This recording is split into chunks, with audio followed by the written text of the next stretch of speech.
asalaamaaleykum mbokk yi ñu leen nuyu di leen sant di leen gërëm seen teewaay bi ngeen teewu ci iRadio ITV ba groupe Media Invest di leen mbégte di waxtaan ak yéen tey li nga xamante ne mu ngi jàll ci àdduna ji États-Unis bu sëkkate àdduna bi yëpp maanaam muy naan duñu mën a noyyi gis nañu kii di Donald Trump di génn def na ñeenti yi xamante ne yëngal na jamono bi yëpp. yëngal na àdduna bi yëpp institution internationale bi yëg nañ ko léegi nag Trump dem na ñu koy remplacer nag remplacer ci Joe Biden heure bi ñu nekk di Washington ñu ngi xëy na ay 2h30 si guddi waaye si kaname tuuti la kii di président États-Unis maanaam 46e président bi moom di Joe Biden di prêter serment te ci condition xamante ne kenn mosu koo xalaat c'est la première fois depuis 150 ans beneen président ñëw ki génn du ko fekkee. te ba léegi reconnaître li xamante ne mooy victoire kii di Joe Biden même bu ko reconnaître félicité wu ko ni ñu ko faral di def ndaxte États-Unis dafa am importance ci àdduna ndax dooleem militaire ndax dooleem tamit ci biir économie àdduna bi ndax inspiration démocratique bi muy def ci àdduna yëpp moo tax tey réew yëpp ci àdduna rajo yëpp ñu ngi taxaw di wax ci loolu xew États-Unis loolu moo waral tey ñu am mbégte dalal fi studio bi suñu doyen Abdou Gningue journaliste bi Sénégal yëpp xamee ko ràññee ko ci liggéeyam te nekk tey chroniqueur Nouvel Horizon ak suñu benn naataango tudd Ali Fary Ndiaye spécial de question américaine la dañu war a waxtaanee tey mooy li war a xew États-Unis si kanamee tuuti Abdou Gningue États-Unis léegi kii di Joe Biden di wuutu kii di Donald Trump waaye laata mu koy wuutu coow li bëri woon na si Afrique nu ñu gisee démocratie ak nu ñu royee ci États-Unis li xew foofu xaw na ëlëm ñu bëri ci mbirum démocratie noo ko xalaate wax nga dëgg Alsaan dinaa la jël sax loo li nga wax sànq bi ngay introduire sujet bi nee nga nit ñi dinañ noyyi boo ko waxee rek xel day dem ci George Floyd noir boobu nga xam ne tubaab bi benn policier tubaab moo teg omam ci kaw baatam ba mënul noyyi ba foofu la jaar faatu adduna bi yëpp nag ñooy noyyi fi mu nekk nii du Amérique rek adduna bi yëpp la ba tax na tey bés boo xamee ne la bés bu màgg a màgg ci àdduna bi ndax li nga wax Amérique dafa nekkoon royukaay ci démocratie waaye ba Donald Trump ñëwee ba léegi dafa jël yëpp taxañ ko sànni fële di def lu ko neex ñun nag waa Afrique gis nañ xam nga mosoo gis amul benn président pratiquement bu falu ci at yi weesu te ñëwoo Afrique bala nga yónni fii sa vice président moom yónnewu fi vice président ñëwu fi faalewul Afrique fi mu ne nii ñun dañu noyyi ñun nit yu ñuul ñi ñun dañu kontaan fi mu nekk nii ba tax na sax boo seetloo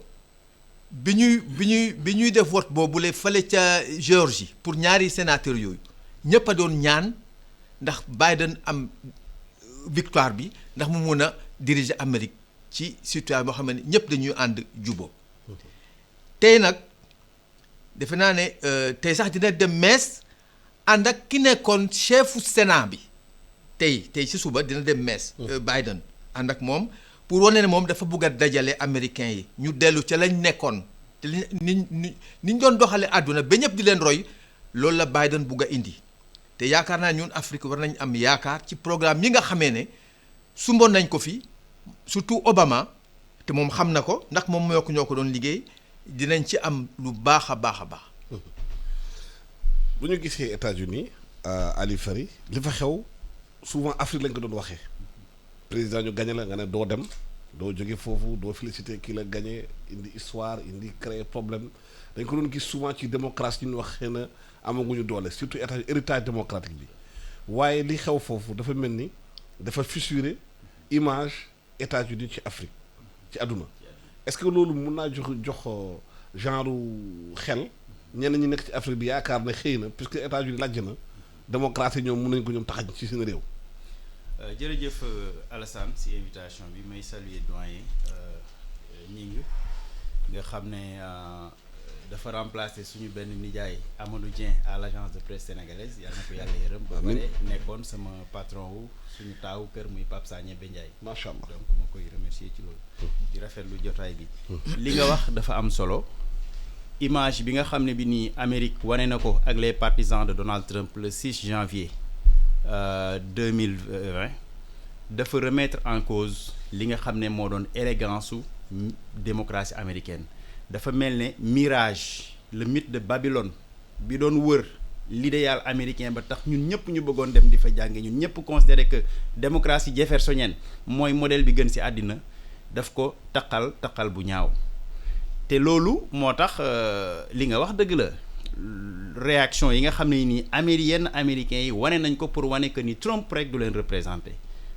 te loolu moo tax nga gis Nancy Pelosi yi nga xam ne mooy présidente la chambre bi jël ay initiative xam ne donte ne Donald Trump semaine moo ko fa dese woon mu ne danañ jël processus sanctionné ko ci loolu destituer ko ba nga xam ne day perte ay droits civils ba nga xam ne ba àddina di jeex dootul mën a prétendre à aucune élection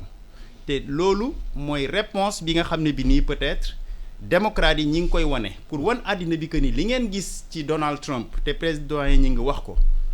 représenter ne certes une partie de l'Amérique conservatrice rurale nga xam ne jàpp nañu ñoom ba léegi ñu ngi ci les années 80 maanaam tubaab yi ak ñoom rek ñoo war a yor réew mi ak privilège yi image boobu dafa changer te malheureusement Donald Trump ak partisans bi comprendre uñ ko Amérique dafa diverse léegi doyen ñi ngi may wax léegi mi ngi woon Chicago donc Amérique dafa changer te changement boobu booy xool même si nouvelle administration bi Joe Biden loolu la wane administration boo xam ne pour la première fois les 5 postes yi nga xam ne tey jii nii Sénat bi depuis démb mi ngi commencé di def seen confirmation ci juróom yi ëpp solo ministère de li ñuy wax ñun ministère de souveraineté ñett yi tey ay minorité ñoo ko yor boo gisee ñu jël général Floyd Austin muy nekk nit ku ñuul ku njëkk a nekk buñ ko confirmer bu ko commission de la défense bi nga xam ne bi nii bu ko confirmer moom mooy nekk nit ku ñuul ku njëkk a nekk ministre de la défense loolu amul woon Amérique booy gis ki nga xam ne ki nii mooy actuellement mooy nekk ministre de l'économie et des finances ministre des finances di Janet nga xam ne moo jiite woon Federal Reserve bi jigéen mos ta jiite loolu booy xool avril bi nga xam ne mooy jiite national directeur des renseignements jigéen mosu koo yor booy xool mexicain bi nga xam ne moom lañ choisir nga xam ne émigré cubain la muy nekk léegi ministre de l'intérieur ministre Homeland Sécurité loolu mosu faa am donc Amérique dafa changer changement boobu la administration Biden commencé wane pour wan le reste du monde que Amérique mi ngi ñëwaat ci communauté internationale et d'ailleurs moo tax ki nga xam ne ki nii moom la Joe Biden jël muy yàgg a liggéey ak moom depuis bi mu nekk sénateur muy ministre des affaires étrangères bi muy Anthony Blinken nga xam ne dafa yàgg ak moom ba nekkoon vice ministre des affaires étrangères ci administration Obama ak ki nga xam ne mooy conseiller à la sécurité intérieure nga xam ne moom mooy concevoir la politique étrangère ci côté président mooy Klein dañu ne ñoom li ñuy njëkk a def mooy accord de Paris yi Joe Biden génnoon Donald Trump génnoon danañ ci dem semaine bi danañ dem Europe gis seen partenaires traditionnels yi waxtaan ak ñoom wane que ni Amérique mi ngi retourner dans le concert des nations enfin dinañ xool aussi nan la ñuy contenir ñi nga xam ne ñooy les ennemis de l'Amérique ba pare ay pays yi nga xam ne nii Amérique mosu fa teg tànkam Joe Biden mosu fa teg tànk Donald Trump mosu fa teg tànkam comme Afrique ñu xool nan la ñuy jëlee ay initiative pour rassurer leen loolu moo tax ñu mën a am yaakaar que signal yi ñuy joxe dina nekk un appel fort pour aussi les pays africains et d'ailleurs am na ñoo xam ne ay américains lañ cosaanoo Nigéria aujourd'hui ñoom ñoo topp ci ñi nga xam ne ñii ñoo yor alalu Amérique bi réserve fédérale bi am na un jeune Nigérian de 39 ans donc yooyu yëpp day wane que ni bu républicains yi ñëwee ak seen agenda ultra conservateur Amérique d'abord isolé wu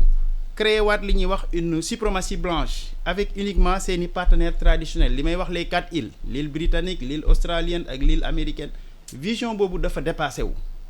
léegi le monde a besoin de montrer que ci globalisme la ñuy vivre ci mondialisation la ñuy vivre et que booy wax mondialisation aussi dana heurter wu souvent à des questions de souverainisme loolu la aile républicaine di doon def mais am nañ yaakaar en tout cas Alassane ne vraiment comme ni ko doyen waxee Amérique mi ngi retourner à travers la scène internationale li Hegel doon wax naan j'ai vu Napoléon à cheval j'ai vu la raison à cheval l'oiseau de Mirage prend son envol am nañ am yaakaar que comme ni Obama créé woon benn engouement que Joe Biden mi nga xam ne yàgg na ak moom dina continuer ci politique yi nga xam ne nii moom ak Obama ñoo ko concevoir. Joe Biden dafa ne dina rétablir relation de confiance diggante Amérique ak Afrique Trump moom dafa considéré réew Afrique yi réew lu mu ko waxee woon daal mu bu ñaaw boobu waaye Biden parle de respect ak yooyu mais est-ce que au fond africains yi seen bopp dañoo war a jël seen destin en main bañu di compter ci États-Unis rek di compter ci Chine compter ci ñeneen ñoom ñu xool naka lañu def seen États-Unis d'Afrique. wax nga dëgg Alassane xam nga gis nga américain muy démocrate wala républicain inter-Amérique lay sàmm. xam nga boo ko seetloo bi ñu élire Obama ñun ñi waa Afrique dañ foogoon ne nag jeex na lépp lu fa baax rek ñu indi ko fii mais Obama américain la. Absolument. même bu amee der bu ñuul. ah loolu moo tax nit ñi nañu maandu bon il est vrai que toujours démocrates yi ñoo gën a jege nit ñi ñoo leen gën a jege mais nag dafa am benn paradoxe bu ci am parce que boo seetloo président yi maye kayit en général républicain la ñuy doon boo ko seetloo te xam nga loolu day jaaxal nit ñi. parce que ñu bëri na George Bush lu mu defal Afrique. waaw amul benn président américain bu ko def. exactement affaire Sida bi AGOA bi ak yooyu. Ronald Reagan. Reagan. mooy président bi mujjee may kayit te républicain la woon parce que ñoom ay hommes d'affaires la ñu ñoom affaire te ils ont besoin de main d'œuvre beeg yooyu. immigré ak yooyu la moo tax ñoom toujours ñooy maye kayit. te maye kayit bi par intérêt la. parce que ñu ngi may par intérêt la non parce que dañuy indi ñooñu pour ñu liggéeyal leen. donc ba tax na ñun africains yi ñoo war a xoolaat suñu bopp xam ne États-Unis d'Afrique la ñu war a defar. keroog maa ngi am na benn kii bi ma gis keroog gi nga boo jëlee Amérique jël Europe jël une partie de l'Asie ñoom ñëpp mun nañ indi nga taf leen ci biir Afrique te Afrique du jeex pour te dire que suñu continent bi li mu am ci alal li ñu am ñëpp dañu yaakaar ne fi mu nekk nii at yi di ñëw ñëpp fii la ñu daw si ñëw ba tax na nañu seetaat suñu bopp tabaxaat suñu démocratie yi te nag xam nga affaire démocratie gis ngeen la xew Amérique léegi suma rakk ji wax na ko la fa xew loolu dafa jéggi dayoo kenn mësu doon na xalaat lu mel noonu mais parce que tubaab yi dañu xamul ne def naa dañ wax nañ ne ci fukki at ak juróom mii di ñëw latino yi ak noir yi ñooy ëpp ci Amérique tubaab yi ñooy mujjee. 2050 loolu moo leen jaaxal moo tax ñuy ngoy ku mel ni Donald Trump rek day xamb yu mel noonu ñooñu lay utiliser dañu wax ni waa àll bala non xam nga Amérique àll amu fa pratiquement parce que béykat baa nga gaare ñaari oto wala ñett te lu xew ca New York wala feneen mu nga fa ak moom ci moom bitikama lu xew daal ba tax na ñun Afrique dañu war a xoolaat suñu bopp jàppante bu baax a baax jàppante bu dëggu nag bañ a wekku am ne kii clan yi français la dopp kii jàpp ci chinois yi kii jàpp non dañu war a jàppante xam ne ñun Afrique ñun ñoo war a defar Afrique te loolu nag day commencer suñu réew yi ñoo war a commencer ku nekk sa réew nga tabax ko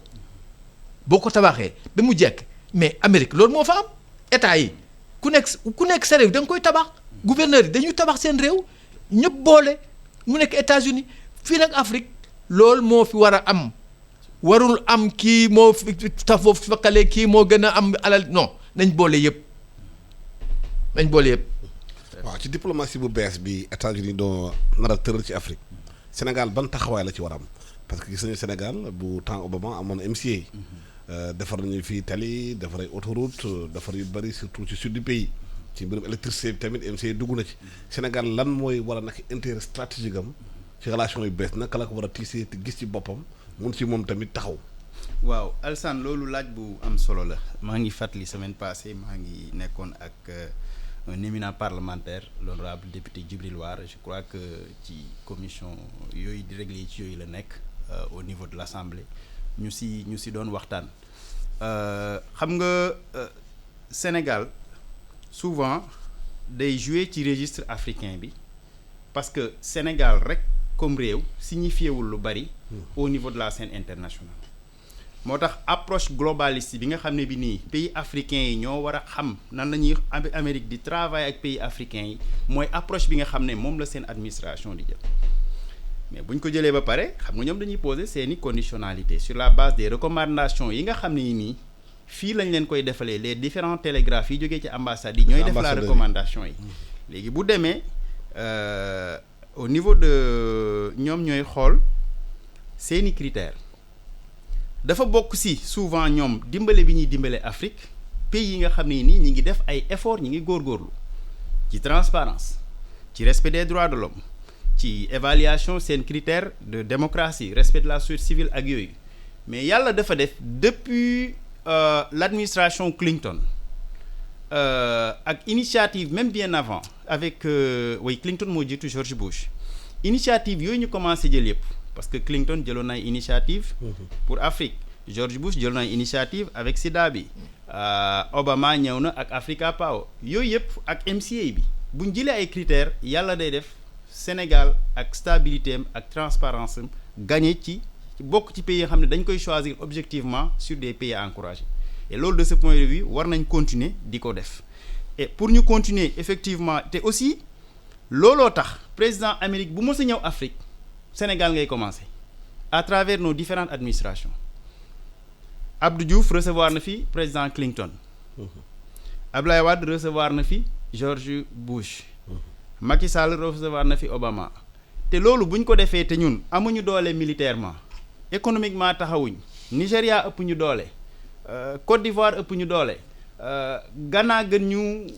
stable plus ou moins si yenn questions yi ça veut dire que ñun li ñuy vendre mooy li nga xam ne mooy les principes démocratiques yi nga xam ne depuis 1921 avec le président Wilson après la guerre dañu commencé di ko def comme des critères pour Amérique am de bons rapports ak yenn pays africains yi yàlla daf ñu dimbale avancé yu ñu def ko léegi nag il va falloir que aussi au-delà de ça ñu jéem a xool nan la ñuy aussi poser des jalons yoo xam ne nii ñun dañuy diversifier suñuy partenaires parce que mënuñu continuer wax nañ ko léegi doyen wax na ko léegi mënuñu continuer di dépendre sur les politiques extérieures nit yaay bëggal sa réew sa bopp nañu war a teg suñuy politique ak suñuy approche sous-régionale ak régionale yoo xam ne day tax ñu nekk ay entités fortes aujourd'hui boo gisee par exemple Sénégal diversifier ay cartam avec l'Amérique avec la Chine qui est là et un peu la France ce que j'appelle l'as de cœur l'as de trèfle et l'as de pique c'est parce que ça permet ñuy gagner ci toutes les opportunités yi nga xam ne nii Sénégal ñu ngi ci te loolu ñu war a continuer di def avec la Chine il y a beaucoup de réalisations qui ont été faites mais ñoom teniruñ compte ci ay critères démocratiques dañuy tenir compte ci nan la ñuy def tout simplement ba aider un pays ensuite gagner le retour de l'investissement mais avec Amérique jusqu'à présent dañ doon tenir compte ci loolu moo tax je serais pas surpris de voir xeex bu diplomatique am entre l'Amérique de Joe Biden ak la Chine sur kan mooy ëpp influence ci Afrique te loolu aussi bu fekkee ne dafay am ñun yàlla may na ñu nekk position boo xam ne mun nañu jouer sur les deux tabliers. justement ci xeex boobu diggante États-Unis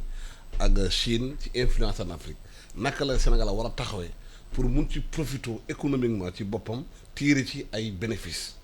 waaw ñun xam nga déjà suñ position géographique rek dafa wane ñun macha allah Sénégal soriwuñu Amérique soriwuñu Europe bon Chine xaw nañu sori mais léegi fenn soreetul ba tax na xam nga président Senghor dafa defoon diplomatie boo xamee ne chef d'État yi gën a màgg ci àdduna dañ doon xëccoo pour ñëw Sénégal mu ngeen seetloo. donc suñ diplomatie boobu moom lañ war a continuer te loolu war na jaar ci njàng mi cadre yi nañ former cadre yi. président Senghor loolu la defoon atu. ba xam nga seetlu nga Sénégal moo na c'est le seul pays africain am ñaari directeur yu système des Nations Unies. FAO UNESCO. loolu mais pourtant Sénégal ëpp fi ay cadre mais parce que si diplomatie Sénégal dafa ñawoon ba loolu moo tax président actuel na c'est-à-dire bu mu tafu ci kenn parce que ku fi ñëw fii sa intérêt moo la fa indi. mu leer muy chinois bi muy français bi muy russe bi ñoom ñëpp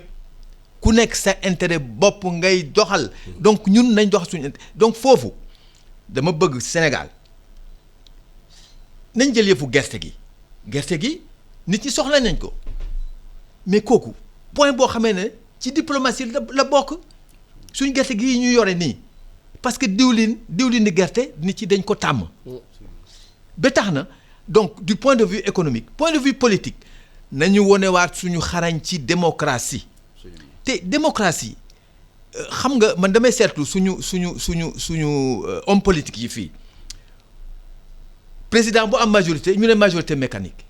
non amul benn démocratie bu soxlu majorité sànq wax naa ne boo seetloo congrès américain ñëpp a ngi tàccu parce que les démocrates sont majoritaires ñoo am majorité foofu doo fa dégg majorité ñu nga def xoolal majorité mécanique ba tax na ñun fii président bu fi nekk bugg a liggéey il faut nga am majorité kooku ci àdduna bi yépp la nañu bàyyi di tuutil suñu démocratie. waaw mais dafa laaj aussi démocratie boobu am aussi ay contrepoids. absolument non temps yi ci réew mi ñu jox pouvoir rek président.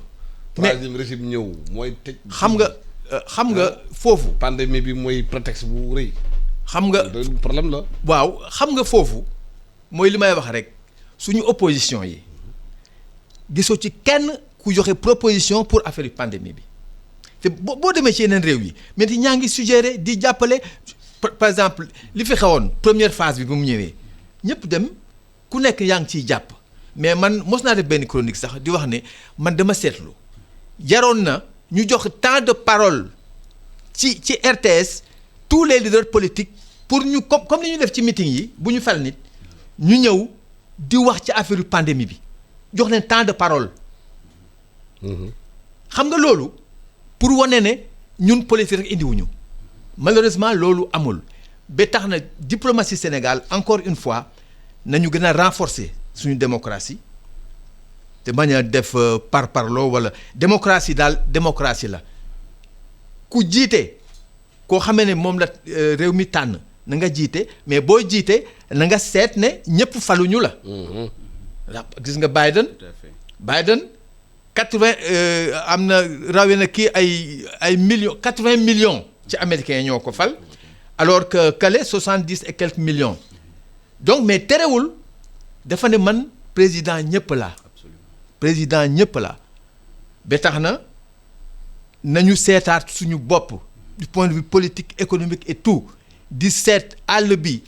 ci réew mi la bokk bu ñu defee ne yëpp Dakar la nekk xam nga li président Senghor doon def di dugg ci réew mi tous les ans ñaar région wala benn ànd ak fonctionnaires yi pour won leen ne gis ngeen ñii nu ñu mel bu ngeen demee Dakar seen climatiseurs yi na ngeen seet bu ñu joxee projet na ngeen ko defar na mu ware donc démocratie boobu dafa war a dox war a law ñu jàppante liggéey élection bu amee mu jeex. mais bu ñu wax ci mbirum Afrique constat bu ñu def ci administration bu bees bi dina am ñaari doomu Afrique d'origine nigérienne. des parents origine nigérienne dugg ci équipe kii di Biden di toog bon waxuma sax ñu def rivalité. mais ana sénégalais yi. d'origine américaine. en fait xam nga. parce que prestige la aussi pour réew mi booy xool Nigéria déjà 100 millions de personnes lañu. te booy xool Amérique communauté bi fa ëpp ay Nigérians lañu à part ñoom ay Kenya. donc booy xool seen représentation 100 millions par rapport ak ñun 15 millions. ñoom ñoo gën a mën a enclin ëpp fa ay doom yoo xam ne ñooy gën a tasaaroo ci administration américaine bi te li ëpp ci ñoom bu ñu demee dañuy dugg ci système bi. nekk dans l'administration ba pare dëkk boo demee aussi ci Sénat américain bi li lay gën a marqué mooy Camerounais yi. ah bon les Camerounais ñoo ëpp ci staffu administratif yi ñu ëpp si ñoom seeni assistante ak yooyu Cameroun lañ jógee. loolu man je l'ai remarqué ça m'a un peu truc maa ngi ci doon waxtaan une fois. waaw mais loolu warul bett kenn parce que bu ñu gisee Cameroun tey xëy na dictature moo fa nekk waaye ci plan étude. oui Camerounais yi am nañ jéego yu bëri yu ñu am ci àdduna. ci CAMES boo demee CAMES. xëy na ñoo fa gën a ëpp yéen sax. absolument mais prix Goncourt prix littérature. Camerounais yi seen système éducatif. dafa taxaw ba léegi. absolument Sénégal bu reculer tamit mun na am ñu teg loxo. ci système éducatif Sénégal bu reculer. tout à fait te aussi xam nga choix si administration mi ngi dépendre si yow déjà kan nga jàppale bi muy commencer ak rapport yi nga am ak ñoom. déjà booy xool dans l'administration Obama am na ay certains sénégalais yoo xam ne créé woon nañ ay initiatives taxul certes ñu nekk dans l'administration mais taxoon na ñu jege ko. booy xool aussi Hillary bu fekkoon ne gagné nañu actuellement nii mun nañu jël le cas ki nga xam ne moo doon ministre des affaires étrangères bi gën a jeune au Mali di Kamisa Camara. di suma xarit moom da doon travailler aussi ci administration wu Hillary Clinton di ko defal ay notes sur les questions américaines ce qui veut dire que bu Hillary gagné woon njortoon naan man ne moom ku mel ne moom mën naa am yeneen sénégalais yoo xam ne dañuy nekk dans le cabinet mais je crois que c'est pas le plus important parce que bu fekkee ne ñoom dañoo jël nationalité américaine intérêt Amérique la ñuy défendre. waaw mais il y a toujours l'influence et les symboles d'où tu viens. tout à fait te loolu effectivement même maa ngi expliquer léegi diversité administration bi loolu la ñuy jéem a wane. ab émigré bu jógee Cuba nga def ko ministre des chargé de l'émigré Homeland Sécurité xam nga loolu signal bu fort la. booy joxe la communauté hispanique contrairement à Donald Trump bi ne woon day defar mur leen génne. li Obama defoon mooy Defer Children Act DEFA mooy xale yi nga xam ne dañoo doon dugg Amérique te nekk ay mineurs mu ne kenn du leen déporter dañ koy truc bi Donald Trump ñëwee daf ne daf koy def donc ça c'est des symboles extrêmement forts et gëm naa ne du ñàkk ay sénégalais yoo xam ne nii ak seen xarañ yoo xam ne dañ leen dégg si ay postes yu am solo dans l'administration américaine mais li ëpp sénégalais yi quand même nañu reconnaître ne ay internationalistes lañu comme ni ko doyen waxee ay organisation des Nations Unies nga leen di gis ay FAO comme ni ñu ko gisee woon avec Jacques Diouf ak d'autres organisations je crois que les Sénégalais sont plus orientés vers le système des Nations Unies que vers le système fermé de l'Amérique. waaw bi Donald Trump jëlee pouvoir bi gis nañu ay décisions yu bëri mu jël ci mbir immigration surtout immigration illégale. ñu xam nañu am na Sénégalais yu bëri. ñu dem États-Unis tey amuñu kayit. mënuñoo ñibbi mënuñoo bu ñu génnee duñ dugaat te affaire immigration bi moo tax ñu am jafe-jafe. est-ce que yaakaar na équipe Biden bu bees bi bu ñëwee question immigration clandestine boobu na ko posé pour suñu compatriotes nekk foofu bëgg am kayit ñu am kayit xëy na mën a liggéey. waaw effectivement démb bi may seetaan CNN ci priorité yi. boole na ci loolu immigré yi pour jéem a seet naka la ñuy régler situation parce que nee na daal daf ko bëgg a def rapidement ñu régler ko mun nañ ci am yaakaar xam nga Obama amoon na ci yaakaar demoon na ba def ci ay sumboon na ko tuuti mais. c'est compliqué même reculé. waaw dafa compliqué parce qu'il y a que plus de 12 millions xam nga 15 millions ñoo xam ne ñu irrégulier ñoo fa nekk te américains yi duñ leen paasal comme ni ñuy def Europe paasal nga déedéet. ñoom dañuy calculer ne lii buñ ko bëggoon génne ci xaalis passé nii pour ñu ñibbi kenn xamul lu mu toll moo tax ñu bàyyi leen fa te ñoo ngi liggéey di fay ay taxes de. des Sénégalais yu bëri ngi foofu. waaw nekk situation boobu. mais fi mu nekk ñu seet ba xam Biden li mu wax nee na bëgg na ko régler nu mu gën a gaawee li ma ci ragal mooy xam nga am na tuuti majorité mais majorité bi. relative. waaw. ndax xam nga moo tax foofu aussi suñ démocratie war nañu xool vice-président bi tey la vice-président la Kamala mooy président tout Sénat bu Sénat bii def daje moom mooy ñëw présider ko bu fekk xam nga fi mu ne 50-50 la. waaw réunion bu amee te bu fekkee ne dafa am jeexi jaaxaa ba ñoom ñaar ku nekk 50-50 bu ñëwee de bon démocrate gagné nañ. voix bi waaw. tiebreaker c'est ça. voix bi gagné na. pourtant foofu kenn du wax ne exécutif baa ngi nii pourtant kenn gënu ko ne exécutif xam nga loolu moo tax démocratie am kenn mënu ko c'est-à-dire boo koy seetlu da ngay wax ne mi lii daal jaaxal na ma ba tax na affaire immigré yi encore une fois ku la wax ne dina ko gaaw a régler man de parce que dafa c'est trop compliqué. oui parce que Sénégalais yu bëri dem nañu daan seen doole xam nga ni kii doo yeewu rek bàyyi sa réew ci sa coobare te da nga dem wuti dara yore njaboot fii dem États-Unis toog fa 15 ans 20 ans mënoo ñëwaat. parce que amoo kayit doo génnee doo duggaat xam nga ñooñu dañuy may nopp xëy na démocrate yi bu ñu ñëwee naka la ñu mën a régler seen question seen problème comme ça ñu mun dem di ñëw di mën a participer aussi ci développement réew mi parce que diaspora bi lu muy dugal ci réew yi mu ëpp aide publique au développement. Absolument loolu lu am solo la moo tax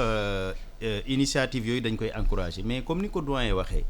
yooyu c'est pas des choses faciles parce que aussi nañuy fàttali toujours que démocratie américaine du comme suñu démocratie yi nga xam ne souvent dañ koy comparer ak macrocéphalisme nga xam ne exécutif bi mooy yor lépp yeneen institutions yi duñu yor dara. C'est ça. C'est pas possible c'est-à-dire pouvoir check and balance bi ñuy wax division des pouvoirs moo tax décision même amnistiée il faut que nga am avalu Sénat bi ak Chambre des représentants yàlla def na tey jii nii effectivement avec les victoires en Géorgie d'ici semaine bi peut-être ñaari démocrate dinañ dugg ci Sénat bi comme ça mu nekk 50-50 vice-président bi nekk tie-breaker bi mais bu loolu amee peut-être mun nañu yaakaar ne procédure boo mën a décider en tout cas Joe Biden occasion bi mu am démocrate yi contrôler le pouvoir exécutif contrôler la Chambre des représentants contrôler le truc rarement lay am Amérique su si profitowul jàllale mesures yi nga xam ne nii dafa bëgg mu teel a jàll dina difficile mu def ko te loolu aussi immigration légalisation bi il faut Sénat bi ànd si il faut bi Sénat bi ànd si te buñ si àndul doo mën a dem te li doyen li mu wax dafa am solo mais nag comme Amérique ñaari parti doo nga fa am démocrate ak républicain da ngay ñuul wala nga da ngay bleu wala nga rouge y a rien au milieu booy xool 50 sénateurs yi benn indépendant moo ci am jógee Vermont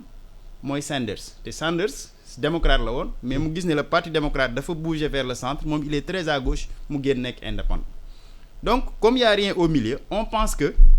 bipartisan politique bi am seen biir parce que aussi à la fin de la journée l'élégance de la démocratie américaine mooy situation bu amee toujours dañuy am consensus c'est-à-dire républicain dañuy ñëw ak seen agenda ne bàyyi lii par exemple sur la question de l'immigration nañu xool nañu procéder par exemple par étape nañu xool par exemple ñi fi gën a yàgg defuñu crime progressivement ñu koy def te aussi démocrates yi toujours ñoom ñooy bénéficier si jox nit ñi këyit parce que ñoom la ñuy woteel après ñoom la ñuy woteel après donc comme ni nga ko xamee mais li jaaxal nit ñi mooy républicains yi ñoo ëpp li ñuy maye kayit que démocrate yi Ronald Reagan dafa defoon amnistie totale jox nit ñi chance George Bush commencé def na ko aussi bi muy bi après son deuxième mandat bi ñuy wax naan George Bush c'est un conservateur mu ne je suis un conservateur passionné ñu bari moo leen jox kayit donc je crois que sénégalais yi comme ni nga ko waxee aussi yàlla def na c'est une communauté boo xam ne xamee wuñ leen crime liggéey lañ leen xamee dem ci seen regroupement religieux yi muy daayira wala xasaay di wala yooyu ba pare def seen liggéey te amuñ benn te duñu ay criminels donc jàpp nañ ne procédure yi buy commencer aussi ñoom dinañ ci mun a bénéficier mais aussi Alassane nañu prendre considération que phase bi Amérique toll nga xam ne bi nii rek président Obama démb rek sénateurs yi ñetti journée bi yëpp ñetti initiative la leen yónnee benn bi urgence am mooy nan lay fexee ba 1,9 billion de dollars yi mu bëgg pour pandémie mi nekk di daane Amérique ñu fexe ba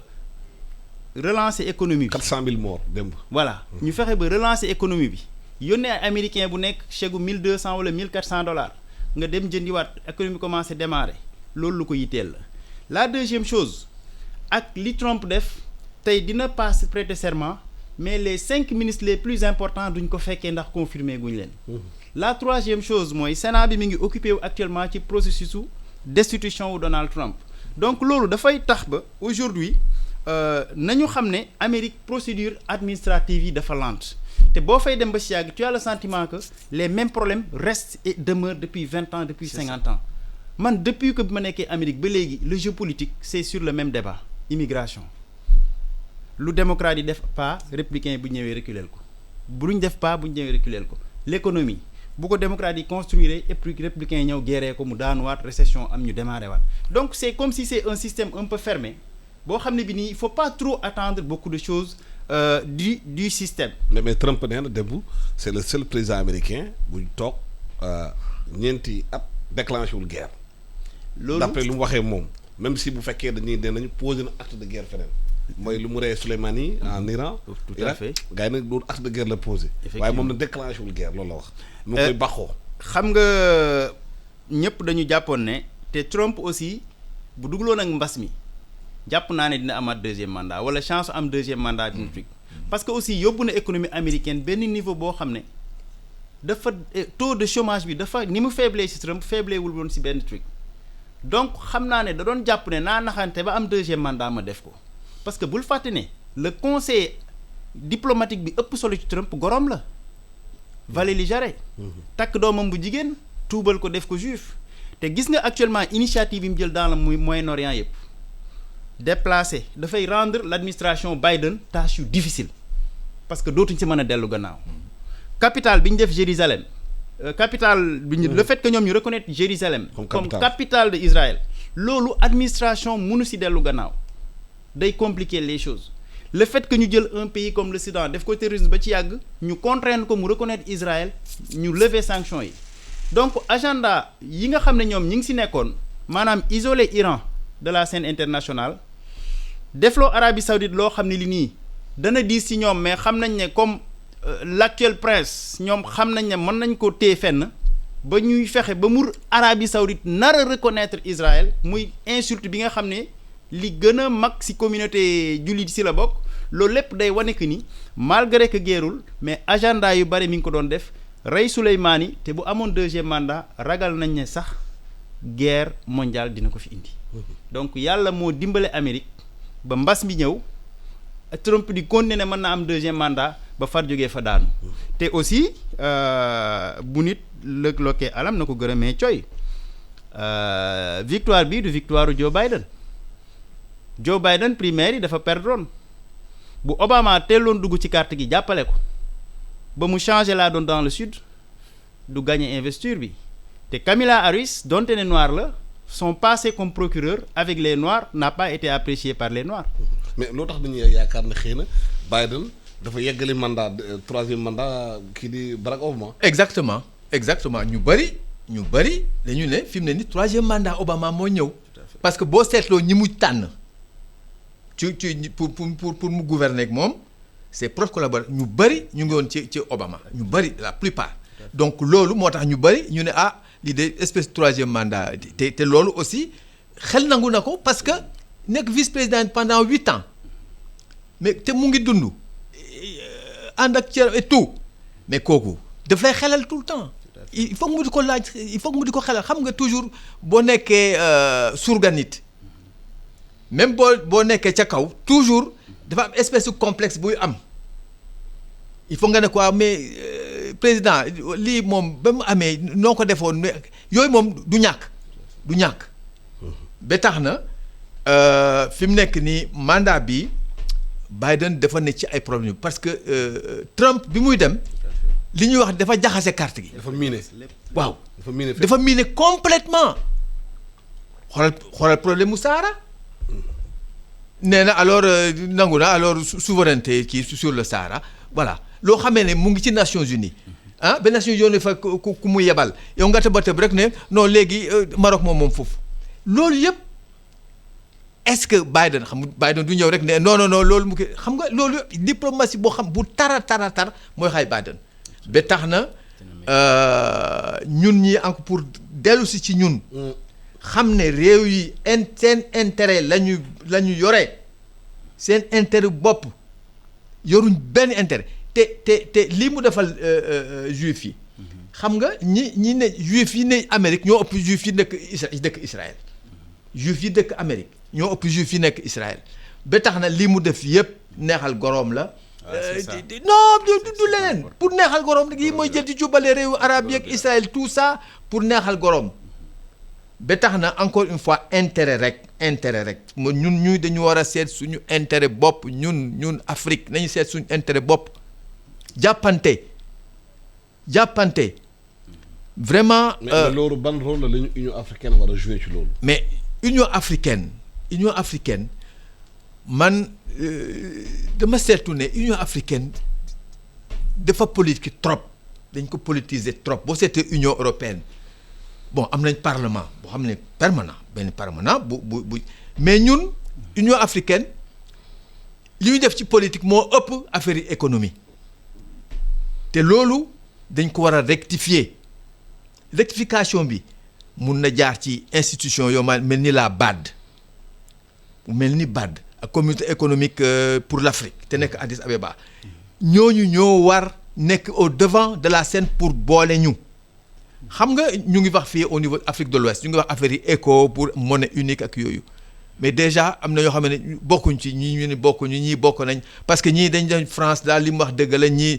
donc ba tax na nañu jiital économie au niveau de l'Afrique nañ jiital économie bi parce que suñu frontières yi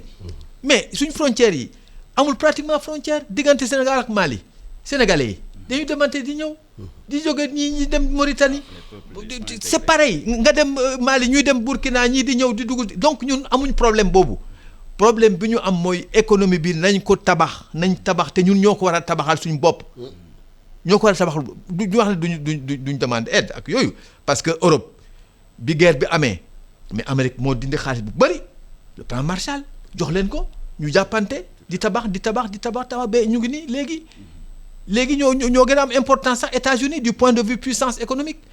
tax na ñun Afrique encore une fois nañu booloo mais économie bi nañ jiital bàyyi politique politique bi daal ñun moo ñu rey ñun. idée bi administration Biden avance mooy dañuy rétablir seen relation diplomatique ak Union africaine ak gouvernement yi moom bokk nañu axe de diplomatie bu ñu war a dawal bu toogee bu jëlee leng yi. waaw loolu lu ñuy rafetlu la parce que ñun ñëpp jàpp nañ ne effectivement que Joe Biden 3e mandat wu Obama lay exécuté te administration bi bari na ay nit ñu ñuul ñoo xam ne nii yaakaar nañ ne lépp loo xam ne nii day tax Afrique avancé bu fekkee ne du yàqal Amérique dara ci économie am dinañ ko nangoo def mais Alassane aussi nañu bàyyi xel que ni comme ni ko doyen waxee ñun ci suñ bopp ñoo war a dimbale suñ bopp parce que plan Marshall bi Amérique defal Europe pendant la 2e guerre mondiale Europe rek lañ ko defal Europe ñan ñoo fa nekk du ay tubaab comme ñoom Amérique Donald Trump li muy bañ émigré yi du jabaram émigré la waaye tubaab la ñun nit ñu ñuul ñi ñun ñoo war a dépasser suñ clivage yu nation famille ethnie xam ne nit deru nit ku ñuul la nit ñi bañ ci àddina bi booy xool Amérique du Sud pays bi fa gën a pauvre lan la Haïti ay nit ñu ñuul doo nga fa dëkk donc ñun ñoo war a dimbale suñ bopp dépasser suñu clivage état yi poser des jalons yoo xam ne dañ naan ñun nañ fexe ñu respecter ñun ndax suñ der bu ñuul bii moo tax ñu bañ ñu parce que bu ñu déparé postulat boobu dinañ régler question yu bari dañ régler conflit yi am suñ biir intérieur yi am suñ biir réew yi dañ régler les clivages ethniques dañu gis nañ ne ku nekk da nga gis sa moroom comme koo xam ne ki nii sa frère la bu boobaa nag benn mouvement buy jógee États-Unis bi affaire Floyd bi amee ba léegi gis nañu ay noirs américains effectivement de plus en plus ñu ñëwaat Afrique absolument am na daaw Ghana la woon oui ren Sénégal la ñuy ñëw ñu koy waxee mouvement return am na sax ay noirs américains yu déjà fii Sénégal fii ñëw ak seen njaboot yëpp jël nationalité sénégalais toog ubbi fi ay affaires absolument est-ce que sur le plan diplomatique suñuy réew yi waruñu xool mouvement boobu naka lay demee ñu xool naka lañ mën étendre parce que ñooñu am nañu déjà ay moyens waaw Alassane loolu dafa am solo ay noirs américains lañu mouvement boobu yàgg naa parce que man maa ngi fàttali déjà gën ko structuré parce que ñooñu am nañu ay moyens ay ñoom Puff Daddy ñëpp ñu ngi bëgg ci mouvement effectivement parce que loolu lu yàgg la te boo demee Amérique lu nit ñi ta wax y avait un peu de réticence entre les communautés africaines ak tubaab yi ak africains américains yi parce que dañu leen doon gëm confiance qui s'installe mais léegi confiance mi ngi installé wu léegi nit ñi gëm nañu dañoo war a am un lobby extrêmement puissant boo xam ne bi nii ni AISPEC nekkee Amérique nekk ay juifs yi nekk Amérique mais di défendre intérêt Israël président ñi ngi wax na ko actuellement israéliens yi bariwuñ ci population américaine bi 0,3% la ñu mais ils ont 10% de représentation au Sénat Chuck Schumer bi nga xam ne actuellement d'ici semaine prochaine mooy nekk président du groupe parlementaire majoritaire des démocrates juif la ak ñeneen lobby nañ ba ñoom ñoo yor médias yi ñoom ñoo yor xaalis bi ñoom ñoo yor banque yi africains yi war nañ mun avec le Black Caucus nga xam ne bi nii dafa nekk à la Chambre des représentants fexe ba frayer benn logique boo xam ne bi nii les relations africain-américain Afrique dafa war a gën a dëgër ba ñoom ñu mën di retourner fii di investir aussi di continuer di am influence Washington te loolu effectivement day loo xam ne il faut ñun ñëpp ñu travailler si te c'est extrêmement important. justement Union africaine est-ce que du axe bu war a liggéey noir américain nekk États-Unis yore ay moyens mën a liggéey bëgg investir Afrique bëgg ñëwaat parce que mouvement bi na moon na Ghana mais ñu koy gën a médiatiser ren Sénégal la ñu war a ñëwaat africain américain am na sax américain noir américain yi ñëw Sénégal toog am nationalité indi seen njaboot indi lépp ñëwaat xam nga mais lien boobu ñu mën ko liggéey sur le plan diplomatique moom njeexital économique xam nga moo tax initiative bi Akon jël xam nga ndax c'est ça projet boobu mu defar bu bugg ko def fële ci Petite Côte bi genre initiative yooyu yu baax la et am nañ chance ba réew doomi Sénégal la te dañ ko wekk fële mu ne ci Amérique fexe na ba ay milliardaires nar a ñëw investir fii defar benn dëkk bu ne ñum bu bees bu am lu ne genre yooyu la ñu war a seetaat parce que boo seetloo am na lu kii wax keroog bi ma ko dégloo man suma yaram dafa daw mooy le révérend Patterson le révérend noir la te Jackson wala non Al Sharpton ok bi mu ne saa yi may bind suma tur suma nom de famille dama xam ne du suma nooyi famille nooyi kii moomoon sumay waajur la ñoo ma jox loolu xam nga loolu saa yu ma koy bind la wax de xam nga loolu dafa daw yaram tout à fait demoon naa sax benn waaw mais ñun parce que am na année yi passé am na ñoo xam ne dañuy seet ADN yi pour seet ñun fu ñu jógee tout à fait ndax Sénégal lañ jógee wala Nigéria wala Cameroun vague boobu amoon na Amérique ma ne loolu nañ ko war a encourager nañ ñëw fii seet si seen mbokk yi xëy na am na ci seen maam nekk séeréer sax sur le plan stratégique mais réew africain mu ñu liggéey loolu lobby boobu créé ko mu gën a fort absolument mais kooku et puis Black Caucus bi rek la ñu xaar nag Black Caucus bi ñoom dañuy kontaan bu ñu dajeek je me souviens mos naa bi ñu invité États-Unis ma dajeek benn représentant un vieux là mu ne ma ñun bu ñu gisee africain intellectuel bu ñëw fii dañuy kontaan ndax won nit ñi ne nit ku ñuul du dem rek yéeg ci àll bi yéeg ci garab yi di keek yooyu moo tax yéen da ngeen war a encourager nit ñi ñëw fii di ñu seet si xam nga loolu mooy li nga wax Alsaan ñun suñu ambassades yi ñu war a liggéey loolu suñu ambassade war a doo toog rek di xaar réception wala non mais suñu ambassade ñoo war a liggéey loolu nan ko rek fi mu nekk nii comme Biden élire nañ ko l'association des ambassadeurs africains xaw ma ndax am na foofu à Washington dañu war a seet ku ñu délégué ñu dem def délégation def ay xam nga li ma wax lobbying effectivement dem au congrès def lobbying tout à fait est-ce que loolu war nañ mën a gën a liggéey ak sa lobbying boobu gën a fort mais bien sûr parce que amoon na initiative yi amoon fii yàgg na oui mais xam naa yooyu xëy na africain américain bu ñëwee fi noir américain yi tamit dafa am ay africain xam ne yi leen triandé woon effectivement xaw leen ragal tuuti am na ci aussi parce que suñu gars yi dañoo garaaw tout à fait naka la ñu mën a gën renforcer maanaam axe boobu pour lobby bi gën a fort foofu ni ñu ko war a defee mooy continuer restaurer la confiance entre les deux communautés parce que tubaab yi jaxase nañu ci lu bari ndax boo dee jeune élève wala étudiant wala nga dem Amérique li lay tubaab yi njëkk a gëmloo mooy yéen africains yi ay jàmbaar ngeen ay liggéeykat ngeen noir Amérique yi fi nekk ay paresseux lañ ñu ngi ci drogue bi ñu ngi ci violence te du ñu situer responsabilité système bi ci système boo xam ne bi nii da ngay bàyyi say propre population di enrichir des autres bu nekkee ci pauvreté tu es en partie responsable donc il faut faire ñu restaurer la confiance d'abord première chose la deuxième chose il faut que suñ gouvernants yi continuer di lancer des signaux forts boo gisee Ghana affaire bi fort fa parce que d'abord ñoom c'est vrai qu'il y a le problème linguistique amuñ problème mu langue parce que anglais la ñuy wax ñee langue la ñuy wax bu fekkoon ne Sénégal pays anglophone la ñun ñooy ëppale ndax suñ position moo tax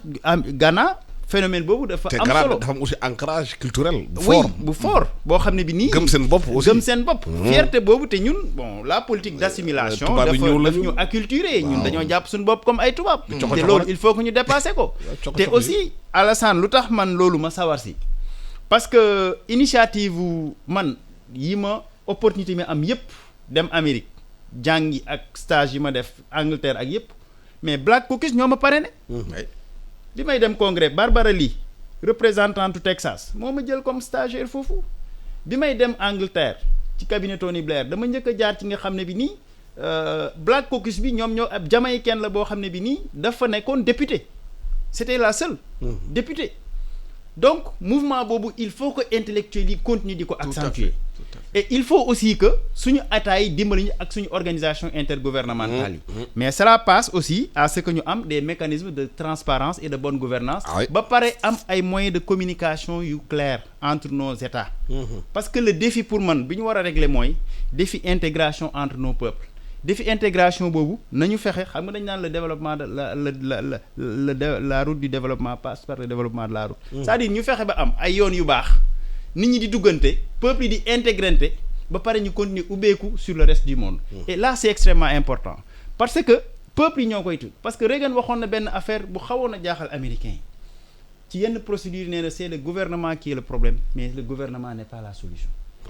Mais ñun aussi yaakaar naa ne suñ gouvernement yi du solution si loolu mais peuple yi ñoo koy régler avec la diaspora. bu ñu joxoon nag jeex na. di gërëm di leen sant Abdou Gningue. merci journaliste chroniqueur de Bel Horizon. te nekk suñu doyen ci presse bi nekkoon APS. di gërëm tamit Aliou Fary Ndiaye spécial des questions américaines di gërëm équipe technique bi nekkoon amoon suba ba léegi. di leen ñaanal yéen ak jàmm di wax Assane Tom mu ñëw def journal bi di leen wax yéen a ngi suivre iRadio la première radio vision du Sénégal.